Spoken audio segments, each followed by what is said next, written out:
Pleasant day to everyone. For today's topic is all about the communication process.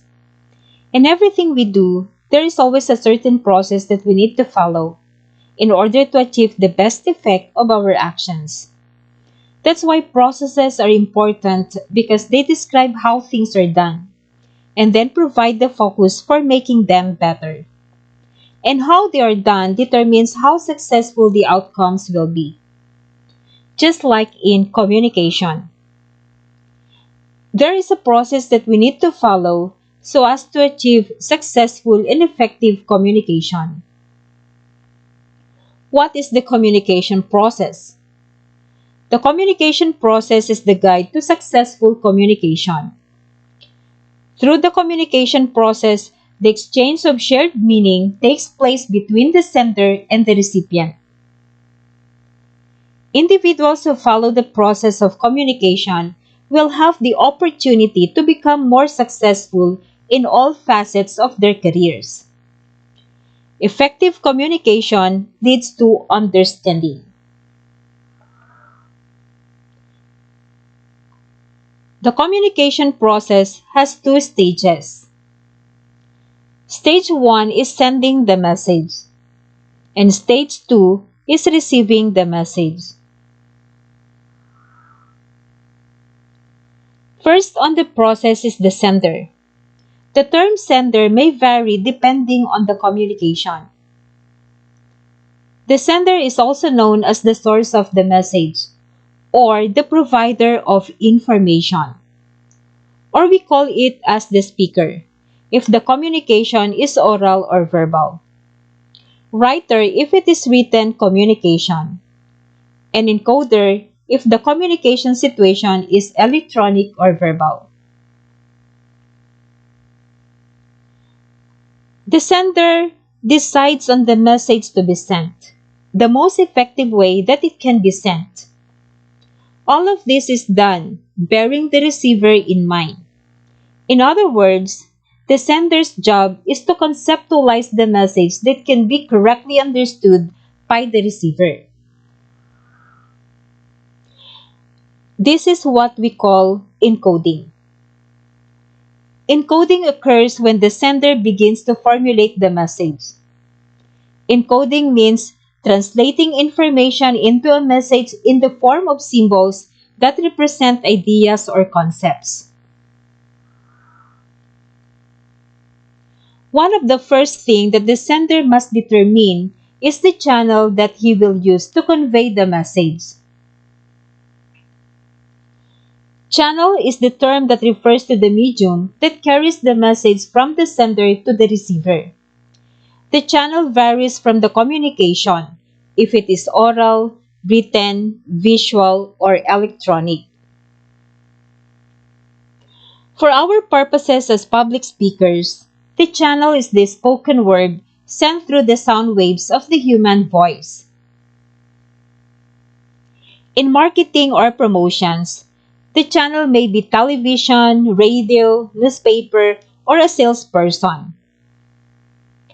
In written communication, the channel may be printed materials like memos, letters, or reports. Then the message. Message is a key idea that the sender wants to communicate. It is a sign that elicits the response of the recipient. The communication process begins with deciding about the message to be conveyed.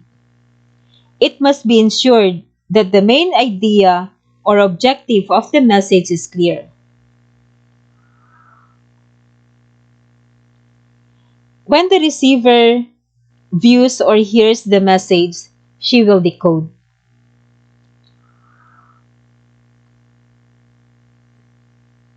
Decoding means interpreting the message and coming to an understanding about what the source is communicating. The receiver must be able to deduce or infer meaning from the words and phrases used so that she can literally break the code and interpret the message correctly.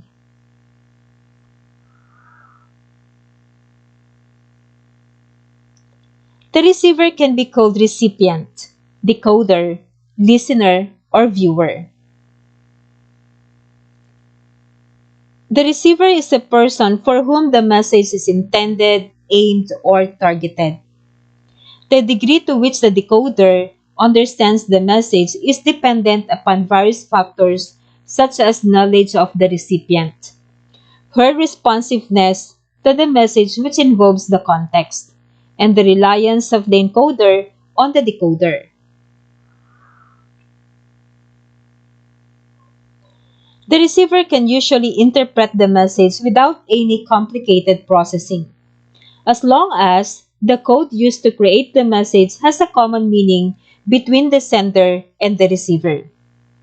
When the sender uses terms that are unfamiliar to the receiver or sends the message in a language unknown to the receiver, it can become more difficult to decode the message.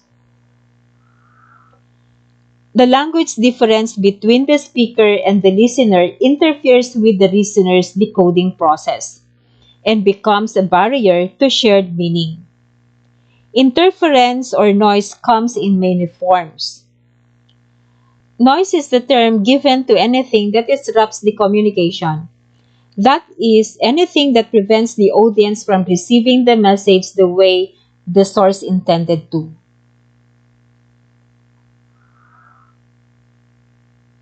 We have four types of noise that disrupt the communication. Physical noise. It is an interference that external to both the speaker and listener. It hampers the physical transmission of the signal or message. Example of this noise are loud party at the neighbors while you're trying to record. Loud kids who don't want to take their nap. Irritating hum of your computer, air conditioner, or heater. Second, physiological noise. Interferes with communication. Physiological noise is created by barriers within the sender or receiver. Example of these are articulation problems, mumbling, talking too fast, talking too slow, forgetting to pause, forgetting to breathe, and hearing problems. Third, psychological noise. It is mental interference in the speaker or listener. Examples are wandering thoughts, preconceived ideas, and sarcasm. The last one, semantic noise. Semantic noise is interference created when the speaker and listener have different meaning systems. Example, jargon words, and abstract ideas.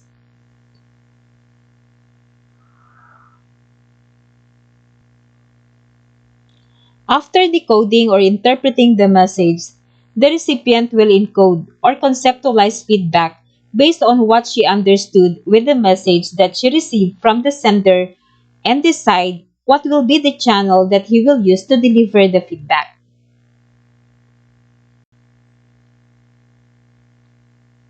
Feedback. It is the main component of the communication process as it permits the sender to analyze the efficacy of the message. It helps the sender in confirming the correct interpretation of the message by the decoder. Feedback may be verbal, through words, or non-verbal in the form of smiles or sighs. It may also take written form in the form of memos, reports, and the like. It may be in the form of electronic, such as emails or private messages. The sender will serve now as the receiver of the feedback. His function is to decode the response and confirm if the message is clearly understood. Briefly, the communication process starts when the sender encodes his message in his preferred medium and sends it via selected channel. The receiver gets the message, decodes or understands it, and gives his feedback. Context serves as the backdrop of the communication as regards to who is communicating, with whom, and when, where, and how their communication is taking place.